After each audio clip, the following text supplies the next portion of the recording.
Kumland and Ablat Gemara. Today's blot is in Moed Katan Daf Amud Aleph.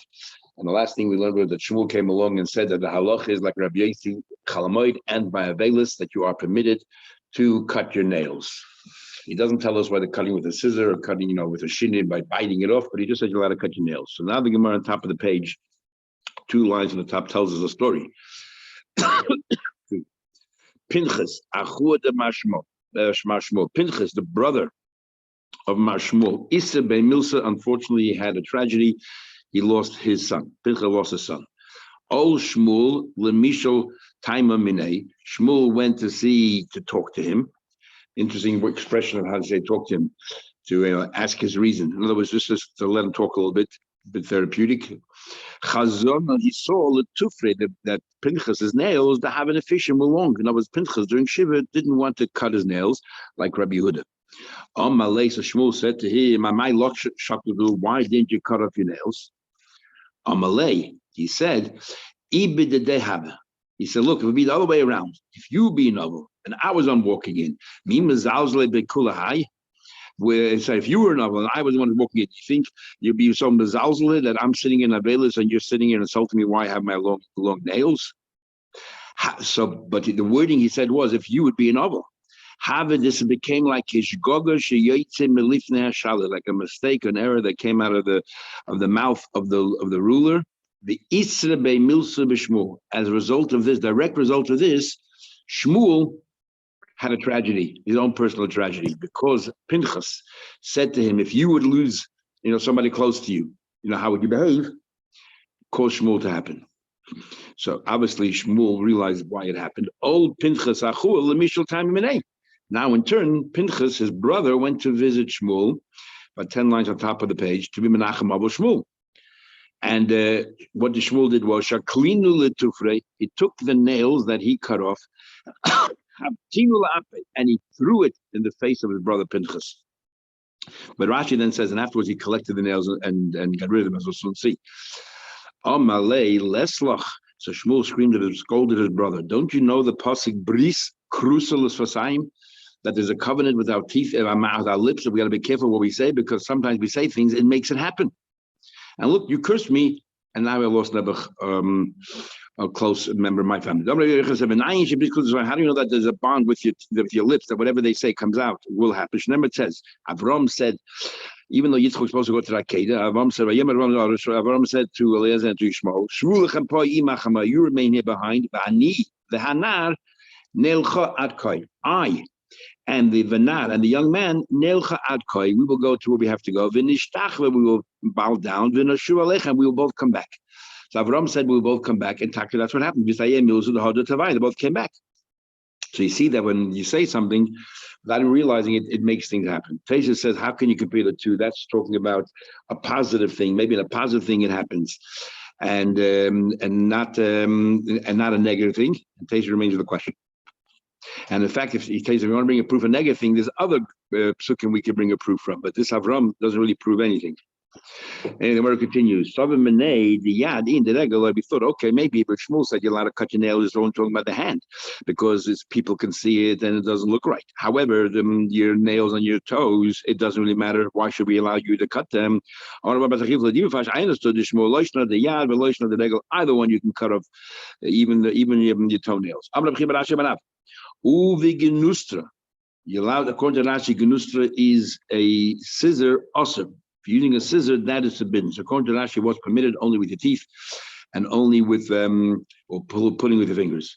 Others say the genustra is a special, not just ordinary scissors, but special nail cutting devices, and that like a nail clipper, and that is forbidden. And maybe a scissor is permitted. There was one standing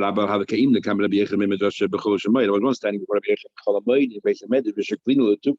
and he bit his nails off with his teeth, the zarkinu, and he tossed it away. Shmamina class. I learned from here 3 things. Shmamina, first of all, mutil lipertsanayim b'chol. You're allowed to cut your nails on cholamoid like Rabbi Yossi, like Shmuel Pasuk, like Rabbi Yossi. Number 2, shmamina ain't behem mishum miyas. You're not allowed to spit in front of somebody, and it's called miyas, and even put you in chaydim. But biting your nails is not a miyas thing. And number 3, ushmamina mutter lezarka. You're allowed to toss them away. Now that's gonna be a problem because we learned in Gemara Nida that you're not allowed to toss them away. In fact, it's not so. But Tanya, we learned 3 things. We say about nail. Number 1 is hakoivron. Those people who bury them are tzaddikim, but sarfan, those people who burn them are a chassid. If you bury them, they could possibly get uncovered. If you burn them, that's it. They're never coming around again. Traces in Nida says that somehow or another, why are you chassid them, which is the highest level? Because when you burn, you're actually causing yourself some damage, and you're prepared to cause yourself some damage to avoid damage to other human beings. What damage to other human beings by throwing your nails out? We'll see in a minute. Zerkan, if you throw them out, Rasha, you are Rasha. Taimamai, why you're Rasha? Shema ta'avar alain isha ubra, a woman who's pregnant might cross over them. The tapil, and she might miscarry. So therefore, because you are causing someone harm, you are considered a Rasha. Don't think about anybody else, don't think about yourself. Says the Gemara, and there's different reasons why a pregnant woman might miscarry, either because of some supernatural thing or maybe even some natural things. Says the Gemara, you know why he was able to throw it out of the base of medrash? Because Isha bei medrasha l'shchicha. There are no women there, so there's no cause for alarm, and that's why you're allowed to throw your nails out there. Says the Gemara, sometimes the mechan shela, you'll sweep up the base of medrash, v'shad delivery, throw outside. Interesting symptom sometimes. They don't. I guess they didn't sweep out the base of medrash every day. Even the ishna, once it's not in its original place where it fell down, it no longer causes any harm. So therefore, if you toss it outside, it doesn't really matter. So that's why he's able to throw it out. Zugba, peer came from Chamasan Lifnei Rebbe before Rebbe. Mazuta said Zugba Mechamasan Lifnei Rebbe. It was Mazuta said that a peer came from Chamasan to Rebbe. A picture and Tzipanayim asked Rebbe, what is he pasking regarding nails? In the time of Avelis, are you allowed to cut your nails? They're not the heat to them. He allowed them like Shmuel pasking like Rabbi Yossi. But now the thing was, I didn't ask. What about a mustache? But in Bikshim in a Safa, it seems from the setting that if they would have asked him regarding a mustache, you're not allowed to shave, you're not take a haircut. If you're allowed to, cut back your mustache, he would have probably allowed them heat to them. Shmuel says not only would he have, Bikshim in a Safa, I did ask about a mustache, but heat to them, he allowed it. What do we, when we say a mustache, you mean both from one end to the other end of the mustache, not just the middle of the mustache, but from one end to the other end of the mustache. Why? Because they all obstruct your eating. Only the parts of the mustache that actually obstruct your eating. But me, the entire mustache prevents me from eating, so I'm allowed to trim back my mustache during Avelis. Talking about Avitul Safra, things that he said in the name of Rapop. So he said the following. He said, Pare, Shahoya b'mei Moshe, Pare, that existed at the time of Moshe, although he was all powerful. Who Amma, he was 1 Amma tall, he was a midget. Uzakone Amma, his beard was an Amma long, went down to the floor. Upamashtoy Amma Vezeres, but his male member was an Amma and a half, much longer. In other words, his entire life was focused and preoccupied by his lust. It was bigger than he was. But Kayim Mashnema, this fulfills a pasuk, which says by Daniel, I will put on you who will lead the lowest of the people. Moshe was an ambushi. There's an argument in the Gemara Shabbos what an ambushi is. What ambushi means a wizard, or like a warlock, or an ambushi basically means somebody who denies the existence of Hashem. Shenemar, it says, I went to the Nile every morning. If it's a warlock, has something to do with some kind of kishuv, and if it's a god, he went there into the Nile to go to do his personal needs, to tend his personal needs, and then he would walk around saying, I created the Nile, I made the whole world, I'm a god. Then the Mishnah continues, the same rules we said by the Elam Megalchin, that you're allowed to on Chalamoid if you came from overseas, you were released from prison, and so on. The same thing applies to laundering. The Elam Mechapshin B'Moed Hapamad Sayam. Abasin is another exception. Me she'ein loy elo cholok echad. If you only own one garment, mutter lechapsei b'chelusmay. Then you're allowed to wash in a chalamoid. We already said that you wear an outer coat, you put a gartel around you so everybody can see that you only have one garment. Most of Yimiyah, it says in our Mishnah, elu mechapsim b'moed. The following are the exceptions. Habam dinasayam. Sounds like these are the only exceptions. Hani'in mishein lecholok echad loy. But there are no other exceptions, including only having one garment. Our Mishnah is talking about when you own two garments and they're both soiled. So then we should have, washed where the garments were for Yom Tov, and one would get dirty, you have the other one to replace it with. But unless you came from overseas, you have no brainer. But if you only have one garment, we're not talking about that kind of case. That for sure you have to wash yourself. How can you only have one garment and not allow you to wash during Chamoy? Our Mishnah is talking about Afagav the Islay today. Our Mishnah is talking about you own two garments, and they became dirty. So therefore, but if you therefore we had exceptions when you're allowed to wash them. But if you only have one garment, surely allowed. Shalach Avitcha by Yaakov bar Giyori, Mashmer of Yechanan, Yitzchak the son of Yaakov the son of Giyori, said Yechanan, clay pishta. If you have clothes made out of linen, mutal lechapsa mechel shemay, you're allowed to launder them mechalamayit because there's very, very little tircha, very little work involved. Mosif Rav asked the question. It says in our Mishnah, hand towels. Rashi said those are the things when you go to a barber and they place on you so they catch the traps over here. It needs to be laundered all the time. Or others say the mantelpiece on top of, the mantle on top of a sefer. Hani in, it seems to me only these exceptions you're allowed to launder. Klipish but not clothes made out of linen. And you said that all clothing made out of linen you're allowed to. No, our Mishnah is talking about other materials like wool, which is much harder to wash. And then, if it's a towel, a hand towel, or if it's the barber, apron, then you're allowed to. Masisa not feel the sham meaning. You're talking about other materials. I once saw Yamash at Tveria. I once saw them at the sea of Tveria.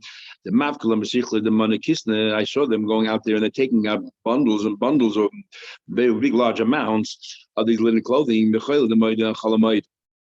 So I saw them, they were all wondering, the linen thing. So that proves that it's all right. Abaye said, that's your proof. Maskula Abaye said, Man who told you they did the right thing? Just because you saw people doing it doesn't mean that's you're allowed to deal with shalai. Maybe they didn't do the right thing. You want to know why nobody protested? Because sometimes we have a rule. We had it a few times already. That if you know for a fact that they're not going to listen, better not to say anything. You saw all these people, you wondered, and your proof is because the rabbis didn't come and object or protest. The reason why they didn't protest is because they wouldn't listen, because people couldn't understand. What's the big deal on Chalamoid to go ahead and launder these the linen? So no proof from that incident to support what Rabbi Yaakov said, that you're allowed to go ahead and wash. That's the halacha. Mishnah. We learned before that you're not allowed to do malachas on Yom Tov unless it's a dabra of it, something that causes a loss, and it's for benefiting of Yom Tov. Then we made a distinction between whether it's a professional or whether it's just an amateur. That if an amateur, we're much more relaxed. When it comes to writing on Chalamoid, you're not supposed to write on Chalamoid. You're not supposed to write on Chalamoid unless it's a dabra of it, and you need it for Yom Tov. If you don't write, as we'll soon see these cases, if you don't write it now, it might cause a loss. But there's a machlekes here. L'chayda has to be ma'isa umen, something professional. What's the ma'isa umen over here? So some people say, some learner, we're talking about only if you write it in a certain script. If you write it ksav ashuris, like the Sefer Torah, which you have to be a scribe, you have to know how to write it. But ordinary writing, the way we write our alphabet in any language, including the alphabet, the way we write it, that's not included. That's called ksav meshisha.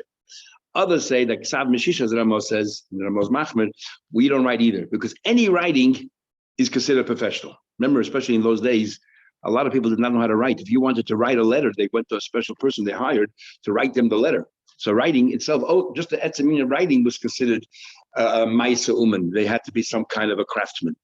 Today, everybody writes. Nevertheless, the laws still remain in place.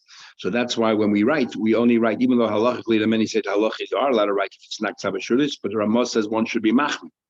But because it's a chumrah, so we're a bit more relaxed. And if you make a shina, you change a little bit, the way you write. Some people say you write with your left hand, other people you write not such a straight line, then it is all right. But the Mishnah said the following are hard-pressing matters. The following you're allowed to write chalamoid because it's davar of it. If you don't do it now, you might lose out. For example, kedusha noshin. To get a woman engaged to you, there are three methods of getting a woman to engage a woman, and one of them is by writing a contract. So you're allowed to, because otherwise, who knows? By that time Yom Tov is over, she might change her mind, find somebody else. The gitin, same thing with a divorce. Maybe you won't find witnesses later. You want to write now, or a bezin. V'shavin, a receipt. The guy won't pay you back unless you give him a receipt, and maybe he won't be around. Maybe with 80 won't be around. You don't take any chances. Die ticket. Well, let's say a person who is dying and he writes da tehei koi. I want you to. He doesn't write. He says, and we know by a shchibur, whatever he says, you have to carry through. You're allowed to write it down. Who said you'll have witnesses later? Maton. If somebody gives a gift. a gift as well. If you wouldn't have done him a favor, he wouldn't give you a gift. And what happens tomorrow? He changes his mind, doesn't want to give you a gift, so he writes a star matana. Prus bulin. A prus bull is to circumvent the problem of shmita. So therefore, you write you say that all my loans are given over to the bezin. Prus is like a proportion, and bul is the rich, and buti are the poor. You're benefiting the rich, you're benefiting the poor. You're benefiting the poor because people want to lend them. They're not scared to lend them because Shemitah is not going to cancel the debt, and you're benefiting the rich, and they're going to get paid back. So you have this prusbul again. The guy needs the money, so you're allowed to write the prusbul. Igroi shum. These are letters that the bezin assess. Either a person has to give money to take care of his wife and his kids and is going overseas, so we assess some of the assets to make sure that we can sell them and feed his family. Or let's say he promised to take care of his stepdaughter, and therefore we go ahead and assess the value, and we need that assessment on the thing. So nobody should challenge, hey, you sold the property too little, and then whatever. Igroi is mazon. That the letters. Igros shum. Sorry, get back. What I just told you is Igros Muslim. The letters to do with food and the workout assessment. Igros shum is, let's say, a borrower has to pay back, and you have to assess the value of the land to reimburse the lender, make sure that the value is correct. And Rashi learns it's talking about inheritance. You want to make sure that you evaluate correctly, so you have an evaluation done, and maybe the values won't be around next week, so therefore you get it signed now. Shtare chalitza. A woman wants her husband died, and the brother-in-law is prepared to give her a chalitza. You have to do it straight away because maybe she'll find she has someone in mind to get married to. Anim, a girl who was married not by her father but by her brothers. So with the Rabbana, the age under 12, she is married, but comes 12, she has the right to walk away. So the shtar min, you write a contract that she can walk away. If she wants, what happens if she becomes 12 at the end of Yom Tov? So you have to do it before she becomes 12. Therefore, you can write that. Shtari berudin. Shtari berudin is if, let's say, again, an inheritance, and the bezin decide this property goes to this child and this property goes to that child, you have to divide it equally. Shtari berudin also means that others say means when you're making a bezin, zabla. I have this person, you have that person. You want to write it down before the dayanim change their mind. Gzeilis bezdin. Bezdin has puts down their psak, or the igros shel roshus. Rational English means that these are letters for the government, and therefore they have to write them down so that people know what to do and abide by the rules. The Yerushalmi says Igrei Shel Rishus means letters of permission. They're not Roshus, which is government, but Rishus, that you're allowed to write letters of friendship. Some say because the letters are simcha. If you write a letter to a friend, to make them happy, you're allowed to make them happy in Yom Tov. Others say it's not talking about being happy, it's talking about important news. If it's important news, you're allowed to write down so that they should be aware of what's going on. So the Gemara. We're going to go explain a few of these things now. You're allowed to marry a woman in Chalamai. Shema, why? Why is it considered a law? Maybe somebody else will jump in ahead during the last few days of Yom Tov. Somebody else will be able to somehow tug at her heartstrings, and she'll change her mind. So therefore, it's a matter of a loss. Says the Gemara, Lema Misayele. But clearly, isn't that what our Mishnah says? What Shmuel coming along and telling us? It says in our Mishnah, you're allowed to write a contract to get married. Isn't that the same thing? My life started Kedushim. I'm talking about a contract Kedushin. Says the Gemara, no. We need Shmuel because without Shmuel, the Mishnah we can interpret as follows. Our Mishnah is talking about the people are in couple engaged, and then what happens is, especially in the old days, the parents, the respective parents work out a dowry. The father of the chassan gives X into the marriage. The father of the kala will give Y. And we learned in Ksuvas, another place we had, that even though they didn't write a shtar, the fact that they both agreed even though they didn't make a kinyan, the fact that they both agreed and the marriage is going ahead based on that, it's as if they made a kinyan. So therefore, you can write it down because you don't want them to change your mind. How much are you giving for your son? So much, so much. This is what we write in the shtar tonight. What are you giving for your daughter? Based on that, the chas and kala decide to get engaged. Konu, then these promises become verified and certified. These are examples of things which were just said, and it has the power as if it was transacted. So therefore, you want to write it down. So our mission doesn't necessarily mean when it says kedusha noshim, it means the engagement shtar. It could mean the dowry shtar. That's what Shmuel comes along and says, no, the engagement as well.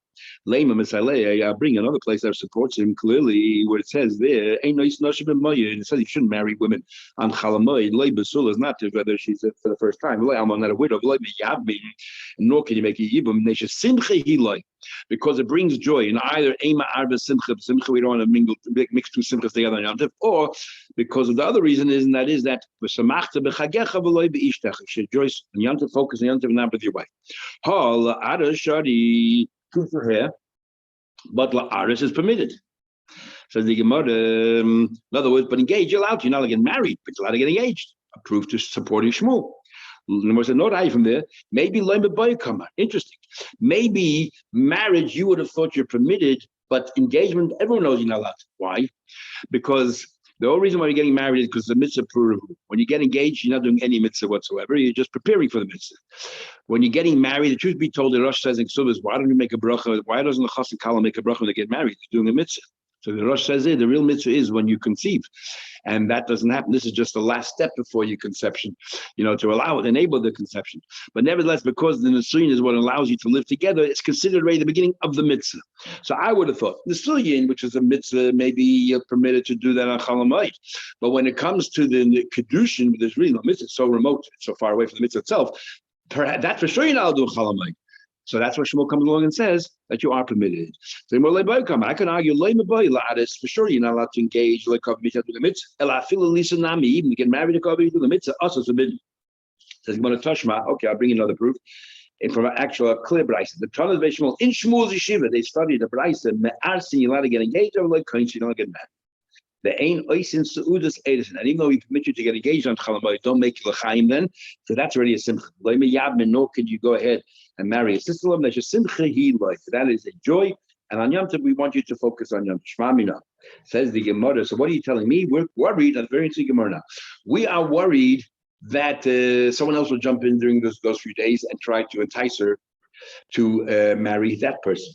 Now we're going to learn at the beginning of Gemara Saita as follows. Did Shmuel actually say that it's possible to change your destiny? Somebody else will jump in. Every single day, every single day there's a voice that rings out from heaven and says the following, and says, this is 40 days before the child was born. Here it says actually, in the Gemara Saita it says, 40 days before the child was born. What do you call it? So someone will say that every single day, starting from 40 days before, a baskel comes out. But 40 days before a baskel comes out and says, Bas pleni l'pleni, Sada pleni l'pleni. And that is why Tu B'Av is such a big simcha. The world was created on Chav Hei El. 40 days before Chav Hei El is Tu B'Av, day above.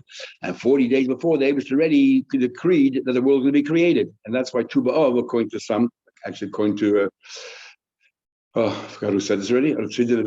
Say that that's why a boy, Tu B'Av is to be Yom Tov. So 40 days before, they say Bas pleni l'pleni. This daughter will marry that person. A boy, generally speaking, as Marshal explains, others explain, the chassan is older than the kala. So the chassan, when the chassan is born, they have his name. The kala hasn't been born yet. So therefore, the kala, all we know is which family he's coming into. It's up to the parents who have prophesied what name they'll give her. So they say Bas pleni, the daughter of that person, will be married to this person, which we call bashet. The Gemara Saita actually says it depends if it's the first marriage or the second marriage. It says that the first marriage, that's how it is. The second marriage is a fee maisa. The second marriage already depends what you deserve. Anyway, so the same thing comes also with business. That field will be destined to that person, and nobody else can gazump it. So nobody else can gazump it. What do you say? You can't change your destiny. The Gemara says maybe maybe you can change your destiny by davening. Says the Gemara. Now, so right now the Gemara seems to say that you could change your destiny by davening. Now we're going to learn the Gemara the way Rashi learns, but ultimately you cannot change your destiny by davening. We're worried about something else. But there are some Rishonim who learn that you could change your destiny by davening, but it's not going to work out. It's not going to work out because it's not meant to be. And therefore, ultimately, it'll end in the demise of that relationship because it was never meant to be. And in the Kabbalah's form, it says that, everything is Racha Pratis. Even if it never meant to be, that in itself is Racha Pratis. And why did it work out for a year or two? Because they had to bring us, these two people were the only ones who, let's say, if they had a child, were able to bring this neshama into the world. And once that neshama came down to the world, then the relationship ended and so on. But let's look at more way Rashi learns. You cannot change your destiny. So what's going on? He said maybe you could. If you daven, somebody who really wants to marry this girl, he's besotted by her, and he davens today, please, I wanted to marry this girl, he can change his destiny. What's the story? You heard the Rabbi Shabbat who got onto the person, he was davening to Abisha, please, I want to marry this girl. She's damnably Palnisa. I want that this girl should fall in love with me. Malay, Shmuel said to him, what are you wasting time for? In fact, not only are you wasting your time, don't do it. Like the boy Rachmach, don't daven this way. If you daven somebody to the Abish that was impossible to have, all you'll achieve is, it's never going to happen, but you're going to start having sfeikus and amunah. You're going to start saying, oh, the Abish doesn't respond to me. If she is your basher, then she's not going to leave you. So what are you worried about? What are you davening for? So it's called a tefillah shav. It's a wasted tefillah. The Eloi, and it is not meant for you, kafar to Bashem. Ultimately, you are going to deny the existence of Hashem because you're davening and davening and davening. It's not happening. Those who learn that you will change the destiny and you will marry her, but it's going to end in failure, is kafra ba. You're denying in her. You're going to ruin her life because it's not meant for you, and you're forcing the situation. And what's going to happen is at the end, it's going to be a miserable relationship, and you're now going to, condemn her because of your selfish interests. Anyway, let's continue in Rashi. Afterwards, he heard, in other words, according to Rashi, you cannot change your destiny. So what are you doing? But afterwards, he heard him praying something else altogether. To come out, I cannot, the person was saying, okay, I know it's not my destiny to marry her, but it's going to eat me alive if I see her marry somebody else. So therefore, Abishah, please either make sure I die before she gets remarried, before she marries, or let her die before she marries, so I won't have to have the pain and suffering to see her living with another man. And that is what we don't want to happen. Let her get married straight, or get engaged, and chalamoid, so that person's not going to stop davening. Otherwise, he thinks that she's still free, and he's going to daven that she should die. And that's not right. That's what we're worried about. So according to Rashi, you cannot change your destiny. Everything is bashet. People get married, that's 100% bashet. There's nothing you can change. Did I tell you like to boy the milsa? I tell you not to daven this way. Okay. Rav said, Rav said the name of Rabbi Reuven, the son of Atzrubli, min ha-toide, min ha-neviyim, min ha-ksuvim, ma-hashem ishalif. Everything is bashet. I remember many years ago, I was in Perth, and I was giving the shiurim for a week, 2 weeks. And one of the shiurim we were talking about is about Hashgacha Pratis. And there's like 30 people there, none of them are religious. And one of the examples I gave Hashgacha Pratis that were so manifest that people can see it for themselves is how you met your spouse, the ultimate spouse. And we went around the table. Apart from one, every one of them had a fascinating story how they ended up meeting their spouse, and then later they got engaged. Like they never knew, out of left field, something happened. They happened to be at a certain place. It was never intended to, never planned. It was so clear. The Hashgacha Pratis. It's pretty amazing. As the Gemara says now, where do we find the Taita that when it comes to Bashet, it's totally up to the Eibishter? The Tzibah says, "Ayan love and absurd, Vayom Hashem Esadav." It's up to the Eibishter. Min Hanavim, from the Navim, the Tzibah says, "Va'avi v'ima lo yodu k'mashemi." When Shimshon Agibah came home with his kala, his parents were against it, and they didn't realize that this was what Abishta wanted, that he should marry someone from the Plishtim so that he can get into them and to destroy them. Min aksuvim, from the ksuvim, it says in Tanakh, it says that bayis v'hoin, the house and the wealth, nachas others, that comes inheritance from your parents, in physical, material wealth. But from the Abishta comes a woman who is a bashet, that comes from Abishta. Another thing Rav said, name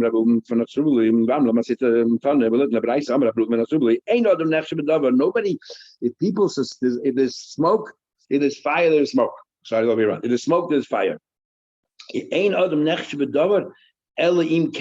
way the world says is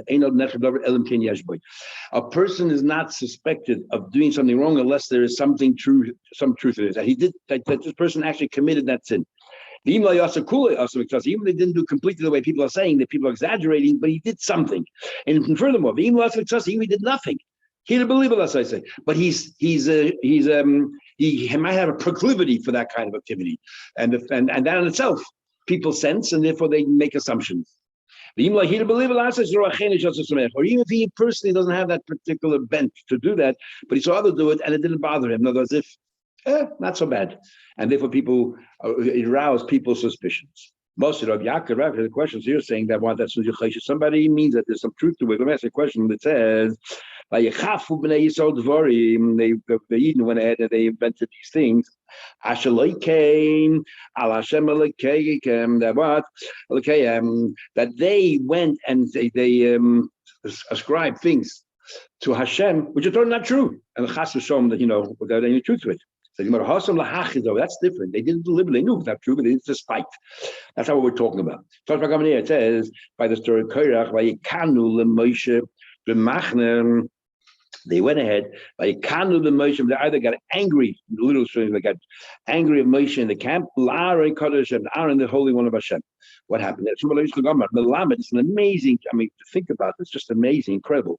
She called Echad Kinel East, every single person warned. We'll have them getting a sight of the word Kinel can mean also jealous, as if to say they warned their wives, they give them a warning, don't you dare be in solitude with that person because we are suspicious that somebody you're philandering. Every man then warned his wife, Moshe, don't you dare be alone with Moshe because we don't trust Moshe.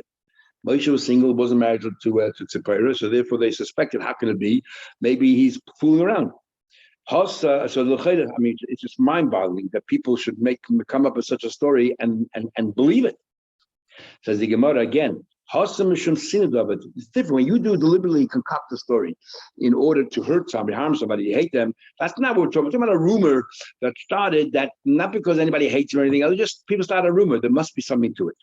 There must be a reason why this rumor has legs, and the legs can be either they did it partially, even thought about it, or even said it. It's said in the course of the conversation. Not a big deal if people do this and this, and then that in itself was the ground for people maybe to arouse a suspicion. Rabbi Yesi said, so you said that what? We're always suspicious. Rabbi Yesi said, I wish I was from those people that were suspected of doing things and there's no truth to it. So as if I got punished in this world, I go straight to Gan Eden.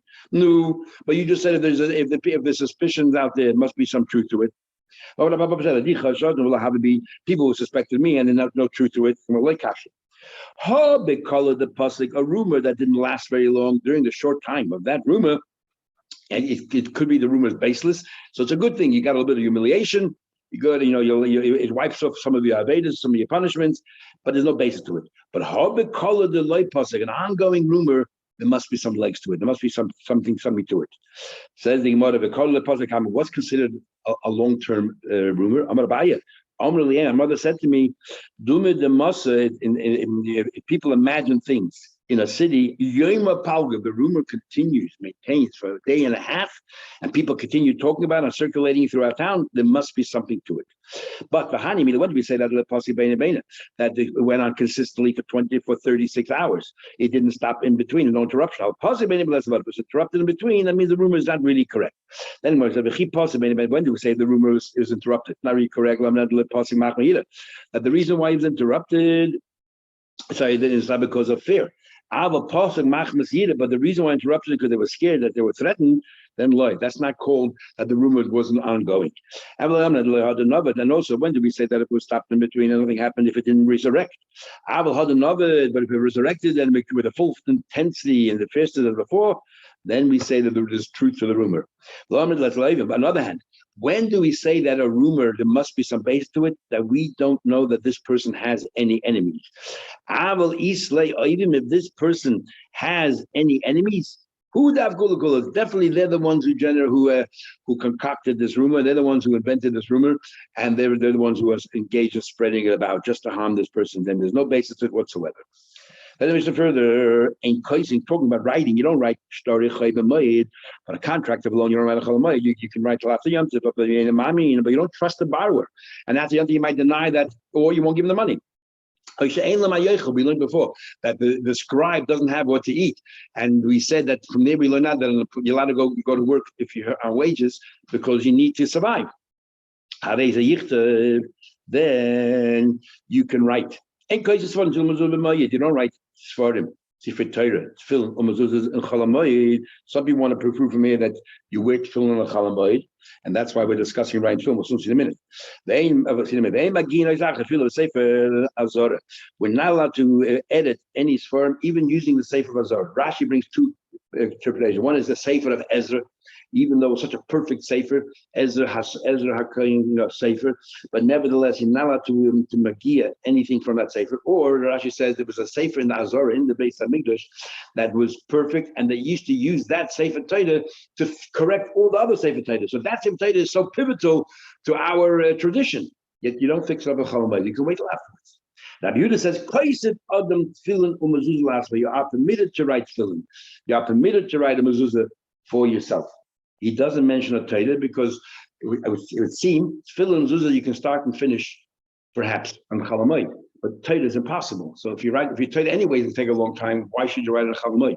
But tefillin mezuzahs, maybe you can write it, and maybe you can even use it on Chol Hamoed. But I'm talking about not for merchant, not for sale, but for yourself. So that is why we say that the person can write tefillin, which means you're putting tefillin for yourself. In other words, some people say from here that I wait tefillin on Chol Hamoed. Others say no, you're getting the tefillin ready. As soon as Yom Tov is over, you're ready to prepare tefillin. The tova al yerechet cheletz, it says you're allowed to then spin. You have to spin the thing for either the cheletz or the regular tzitzis. You're allowed to spin it, but don't do the normal way with a spindle. Just put it on your thigh and then work your way there. Make a shin. What about me learned? Kaisid Adam tefillin with the last. You're allowed to write tefillin. We'll just finish the next mission. You're allowed to write tefillin with yourself. The tova yerechet, you're allowed to spin it on your thigh. Cheletz do so lachedim b'teva. But for others, you could do for others as well as a favor, but not for sale. Not a business, purely as a favor. In other words, not like the Tana Kama in our Mishnah says you're not allowed to. David Amir, Yehuda says, Madi. Furthermore, you can make a trick. Sell your own pair of tefillin, and then the chayzav it last one. Then so I need a pair of tefillin, so I can write for myself to use it after Yom Tov or to use a Chol Hamoed for your tefillin. So that Yehuda goes in the Braisa a step further than we had before. That Yehuda actually says, that he said, that you can actually write. Sefer Torah. You can write. You can sell what you have. So you're not doing it for business, and then write for yourself. Rabbi Yossi goes further. You're allowed to for parnasa. So the Tanakam in our Mishnah is actually another opinion altogether. These three all hold. You can write. The question is how far do we go? Now Rashi here, kedei parnasase says, means you want to make a profit. We're not talking about b'mi me'ein l'mayechel. So Rashi learns when we say that you don't have what to eat, we mean literally. You don't even have the basics. You don't have bread. You don't have water. You don't have the basics. And according to Rashi, when we say that you're allowed to go to work during Chol Hamoed, if you're on wages, it's only if you need for the basics. However, many of the trainers agree with Rashi. They hold that you're allowed to go to work for havacha. You want to have a nice yom tov, you want to have meat, you don't want just the basics, you're allowed to do that as well. Not like Rashi learns over here. As we go further, halach is halach is you're allowed to write and sell the normal way in order to make a panas. That's the halacha. You could write Torah tefillin for panas. Taking about it further, you got to do a different way. Normal, you put it on your thigh and you work with and you spin the strings for tzitzis. Don't use a stone to sometimes use a stone. It's not the normal way, but still sometimes use a stone. No, don't use any instrument to help you out. Chachamim say you could use a stone because not really the normal way. Now Yehuda said Mishmai a stone but not to use a spindle. For mitzvah, you're allowed to go ahead and use all of these different things. Halacha is bein be'evan, bein be'pelech. You're allowed to spin the wool to make the strings in order to make it tzitzis. The halacha is also koisiv kedaka. You're allowed to write tefillin mezuzah without any changes. And you can sell it kedei parnasasa to make a business, a geschäft. You're allowed to do that. Okay, now we'll stop over here. But one thing, it looks like I might be going to